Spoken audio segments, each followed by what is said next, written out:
Shalom. Renungan hari ini saya ambil dari kitab Lukas pasal 18 ayat yang pertama sampai dengan ayat yang ke-8. Ini adalah ayat-ayat yang tidak asing lagi, yaitu tentang berdoa dengan tidak jemu-jemu. Nah, tapi saya akan bacakan hanya satu ayat saja dari Lukas pasal 18 ayat yang pertama. Yesus mengatakan suatu perumpamaan kepada mereka untuk menegaskan bahwa mereka harus selalu berdoa dengan tidak jemu-jemu. Waktu Yesus di atas muka bumi ini dalam pelayanannya, saudara, selama 33,5 tahun, Yesus itu adalah 100% manusia dan dia adalah 100% Allah.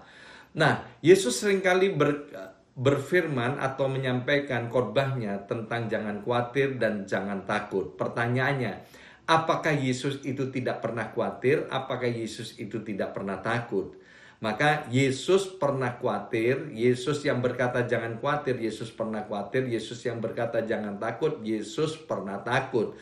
Apa yang dikerjakan oleh Yesus ketika khawatir? Apa yang dikerjakan oleh Yesus ketika takut? Maka Yesus berdoa. Bahkan di Taman Getsemani dikatakan berkali-kali Yesus berdoa dan yang didoakan adalah itu saja. Nah, hari-hari ini ketika kita menghadapi krisis akibat COVID-19 yang disebut dengan pandemi, sehingga seluruh dunia harus mengalami krisis baik tentang kesehatan maupun ekonomi, juga krisis di dalam keluarga. Kita, saudara, jangan pernah takut, jangan pernah khawatir tentang semuanya ini. Tuhan memberikan jalan keluar dan kekuatan kepada kita, yaitu dengan berdoa dengan tidak jemu-jemu. Apa yang disebut dengan berdoa dengan tidak jemu-jemu? Yaitu kita harus berdoa dengan terus-menerus. Berdoa sampai doanya dikabulkan. Kalau doanya belum dikabulkan, jangan berhenti. Berdoa dengan tidak jemu-jemu, yaitu berdoa dengan sungguh-sungguh. Berdoa dengan tidak jemu-jemu, yaitu berdoa dengan yakin dan penuh semangat.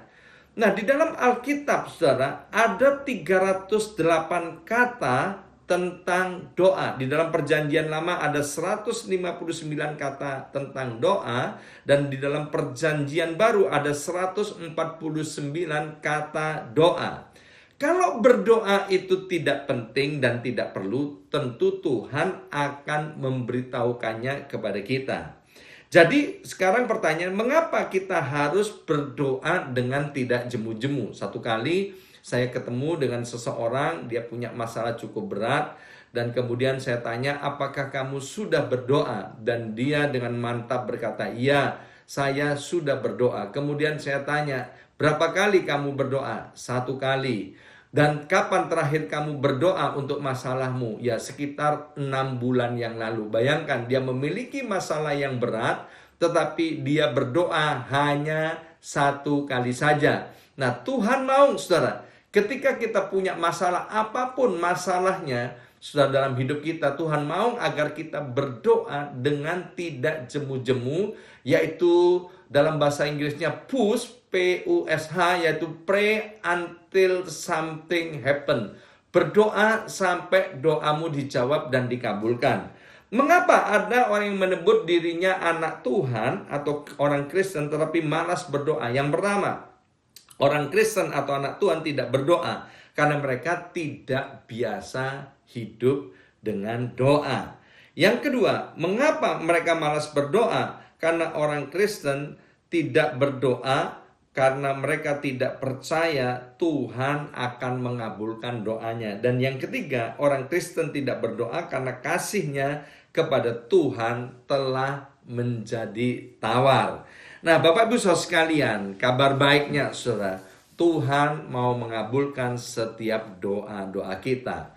Di dalam Matius pasal 18 ayat 19 sampai dengan ayat yang ke-20, dan lagi aku berkata kepadamu, jika 2 orang daripadamu di dunia ini sepakat meminta apapun juga, permintaan mereka itu akan dikabulkan oleh Bapakku yang di sorga. Sebab di mana 2 atau 3 orang berkumpul dalam namaku, di situ aku ada di tengah-tengah mereka.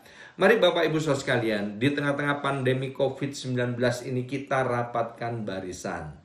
Kita berdoa sepakat dengan anggota inti keluarga kita. Kita berdoa dengan sepakat di mana Tuhan tempatkan kita di gereja lokal. Kalau di gereja lokal kita ada kegiatan doa bersama, baik melalui Instagram, melalui Zoom, atau melalui YouTube, ikutlah di dalamnya, doa dengan sepakat. Sebab ketika kita doa dengan sepakat, Alkitab bilang Tuhan hadir. Kalau Tuhan hadir, maka perkara-perkara besar pasti terjadi. Orang yang sakit akan disembuhkan, orang yang susah akan dihiburkan, orang yang lemah akan dikuatkan, orang yang membutuhkan jalan keluar, percayalah, Tuhan yang hadir itu akan membuat jalan yang baru atau membuat kita menemukan jalan keluar. Sebab di dalam Yesus tidak ada jalan buntu. Yesus sendiri berkata, "Akulah jalan dan kebenaran dan kehidupan."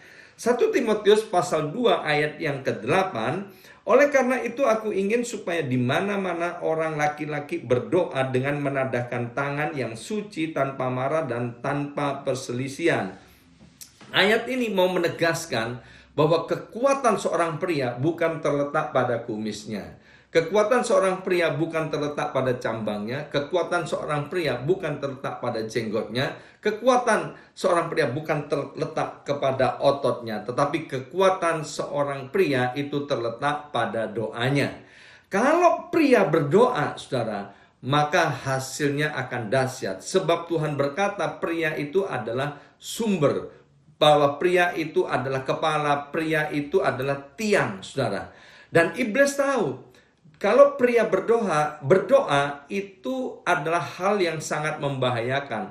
Maka iblis berusaha membuat agar para pria tidak suka berdoa. Dengan cara bagaimana? Pria dibuat menjadi pribadi yang suka marah, suka bertengkar, suka melakukan dosa, suka melakukan kecemaran. Maka itu pesan Tuhan pada saat ini, ayo pria bertobat, tinggalkan hidupmu yang lama, hiduplah di dalam kebenaran, selesailah dengan perselisihan-perselisihan, jangan suka marah. Ada pria yang marah-marah, dia bilang begini, aku ini kan meniru Yesus, ya kan? Kalau Yesus sedikit marah, aku ini cuma beda sedikit, aku sedikit-sedikit marah. Bukan seperti itu. Jadi pria harus bertobat dan jangan marah-marah, ya. Nah, saudara, apa itu doa? Doa itu adalah duduk omong-omong dengan Allah. DOA, duduk omong-omong dengan Allah. Jadi di dalam doa kita menyembah dan memuji Tuhan. Kemudian kita membaca Alkitab, mendengarkan firman Tuhan. Dan kemudian kita menyatakan apa yang menjadi kerinduan, isi hati, dan harapan kita kepada Tuhan.